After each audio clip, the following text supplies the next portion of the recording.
రోజున మన అనకాపల్లి జిల్లా నర్సీపట్నం రూరల్ సర్కిల్ నాతవరం మండలంలో ఒక 30 కేజీల గంజాయిని సీజ్ చేయడం జరిగిందండి. దానికి సంబంధించి మన అనకాపల్లి జిల్లా ఎస్పీ గారు తుహిన్ సిన్హా ఐపీఎస్ గారి ఉత్తర్వుల మేరకు ఈరోజు ఈ ప్రెస్ మీట్ పెట్టడం జరిగింది.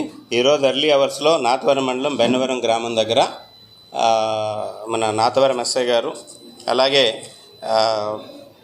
నర్సీపట్నం రూరల్ ఎస్ఐ గారు రాజారావు గారు ప్లస్ సిబ్బంది వీళ్ళంతా కూడా అక్కడ వెహికల్ చెకింగ్ నిర్వహిస్తుండగా ఒక కారు ప్లస్ ఒక బైక్ మీద అనుమానంగా వస్తున్న వాళ్ళని ఆఫ్ చేసి వాళ్ళని తనిఖీ చేసి వాళ్ళని పట్టుకొని మనం తనిఖీ చేయగా ఒక 30 కిలోల గాంజా దొరికిందండి. అట్లాగే వీళ్ళు 4 వ్యక్తులు మేము అప్రహెండ్ చేయడం జరిగింది. అందులో రామాని రాధేష్, ఈయనది భీమవరం అండి, వెస్ట్ గోదావరి డిస్ట్రిక్ట్. ఈయనేమో హైదరాబాద్లోని డ్రైవర్గా వర్క్ చేస్తున్నాడు. ఈయనకి బాగా గాంజా అలవాటు ఉంది. ఆ అలవాటుతో ఇంతకు ముందు కూడా ఒక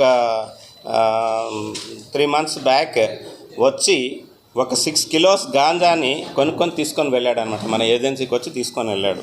దాంతో మళ్ళీ అంటే కన్జంప్షన్గా కాకుండా ఇంకా కూడా అమ్ముకుందామనే ఉద్దేశంతో మిగతా 3 ముద్దాయిలు అంటే రుద్రరాజు దినేష్ వర్మ, ఈయనది తర్వాత షేక్ షహీం బాషా, ముంగర సురేష్, వీళ్ళందరిది కూడా వెస్ట్ గోదావరి డిస్ట్రిక్ట్ అండి.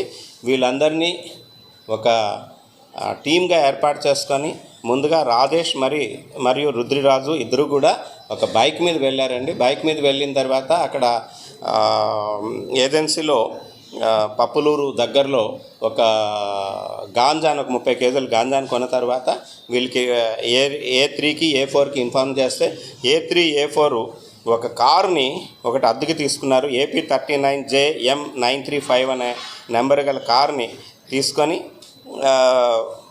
వీళ్ళు కారు తీసుకొని వెళ్ళారు. అక్కడికి వెళ్ళిన తర్వాత దానిలో లోడ్ చేసుకొని వస్తుండగా ఈరోజు ఎర్లీ అవర్స్లో మన సిబ్బంది వాళ్ళని పట్టుకోవడం జరిగింది. పట్టుకొని 30 కేజీల గాంజాని, ఒక స్విఫ్ట్ కార్ని, ఒక మోటార్ సైకిల్ని, ఒక 2 మొబైల్ ఫోన్లని, టోటల్ 27 lakhs రూపీస్ వర్త్ గల ప్రాపర్టీని సీజ్ చేయడం జరిగింది.